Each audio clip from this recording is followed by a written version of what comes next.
This morning talking about what turned out to be an incredible end to an incredible series between the Jazz and Nuggets. Denver pulling out the win last night, Game 7, overcoming a 3-1 deficit to take the series. So the Clippers are now waiting for them in round 2. That series gets underway Thursday night. Nick, let's talk round 2. What chance do you give the Nuggets to upset the Clippers? Oh, a great chance. I think they will.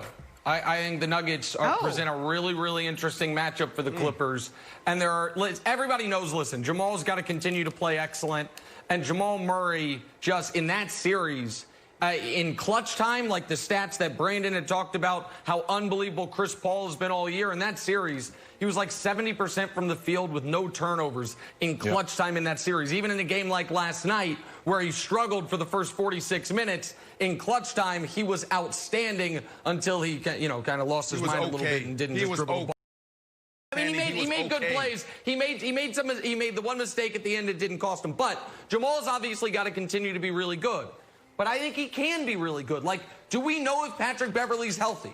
Do we know if he's going to play? If not, Lou Williams is going to play a starring role for the Clippers. And if Lou Williams on the court, Jamal Murray is going to hunt him down. We know that the Clippers, at times excellent defense is excellent because of what it does to great wing players, even though they couldn't stop Luka.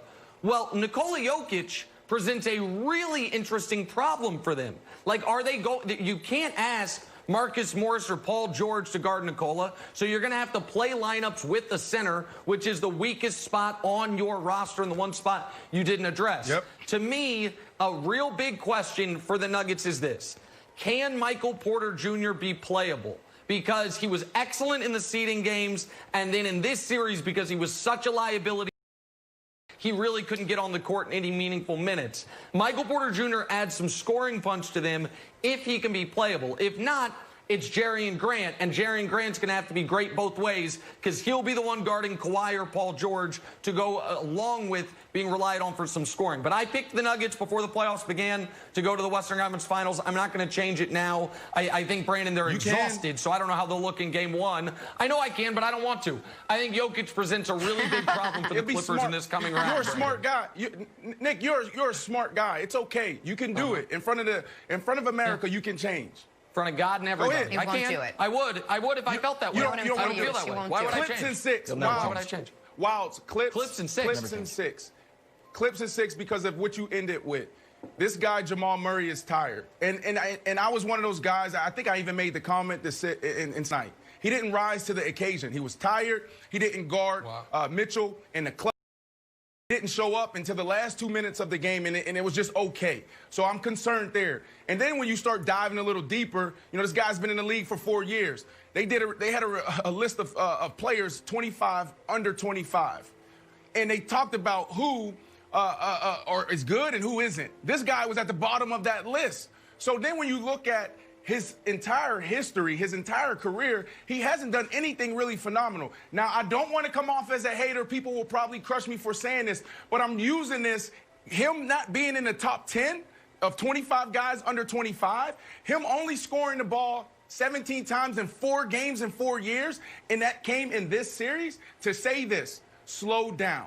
Let's slow down on the Jamal Murray train. You think he played over his skis? Brandon, what you're saying is you think he played over his skis. You think he's a good player who played like a great player for a week, and you don't think he can do that against the Clippers. Is that right? Think about this. Do I have that right? Wow.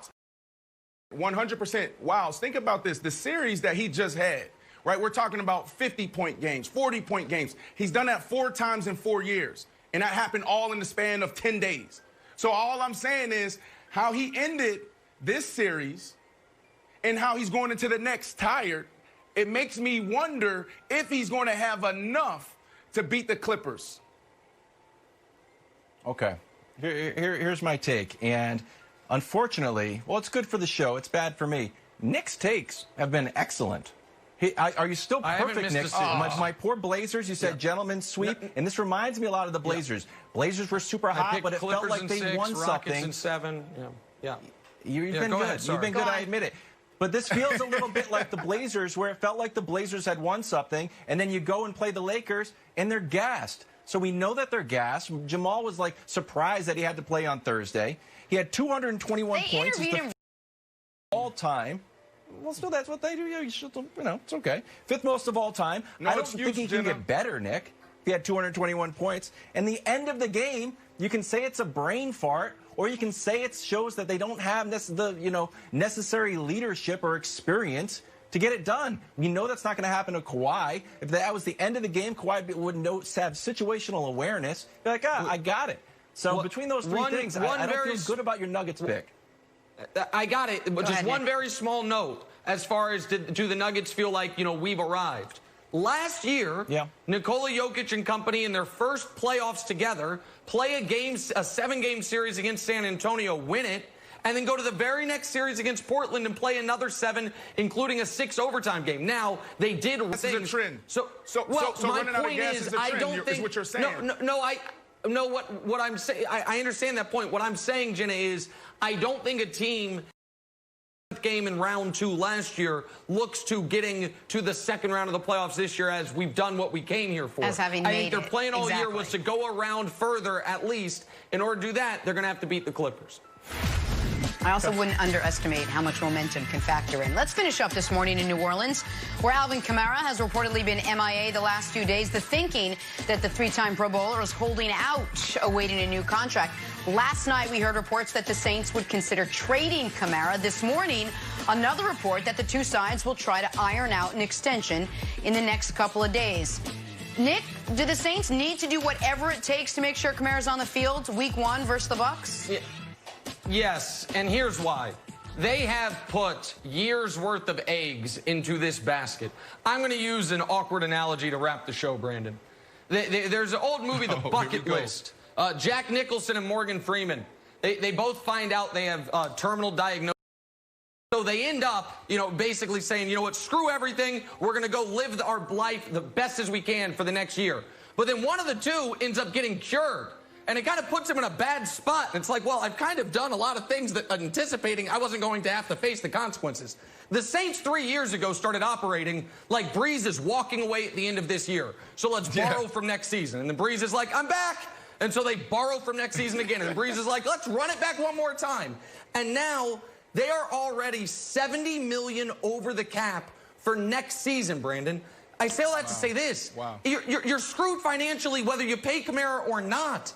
So you can't afford to not have him there if this is going to be your last best chance to win a title, Brandon, before Drew Brees walks away and you have to tear the whole thing down anyway.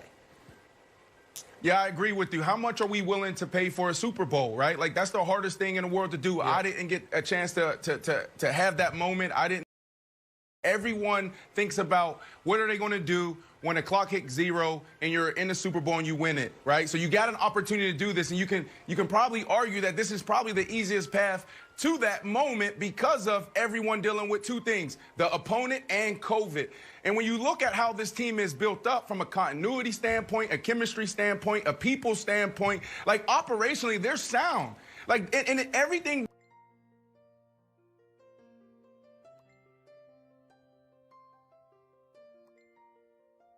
done. So if I'm Coach Payton, I'm going to tell you this, Coach. The same thing you told me a couple years ago, Super Bowl 50.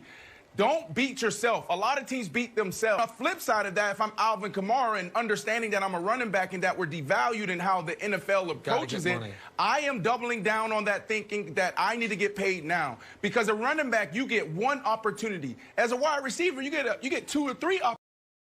Fitzgerald, hell, we just talked about him. He's 37. He got 5 opportunities to go back to the table. Quarterbacks get 4 to 5 opportunities. Running backs, you get 1. So if I'm Alvin Kamara, I have to get paid now. Now, do I get paid $16 million, like McCaffrey, $15 million? No, you go $14 million and you get it done and you're happy. Wilds? Look, the market is McCaffrey's at 16. Even Derrick Henry just signed his new deal. He's at 12.5.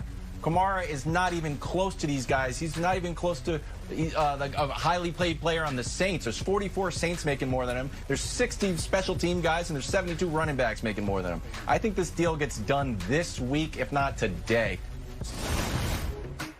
Ooh, all right, we got a minute left in the show, guys. Let's play a little Take Your Pick. Thunder, Rockets, Game 7 tonight. Simple. Who you got? Brandon, you're up first. It's not simple. It's not simple. But, hey, we talked about the clutch moment. No team has been better than the Thunder, so I'm going. Wow. Nick, I think it's a career-defining moment for Chris Paul. Rockets go home and the franchise blows up. This is not a career-defining moment for Chris Paul. It could be a career-defining moment for Harden if they blow it, but they won't. You mentioned Wilds, the bracket. My bracket remains perfect. Not only do the Rockets win, Jenna, it's not close. The Rockets win by 13 points tonight.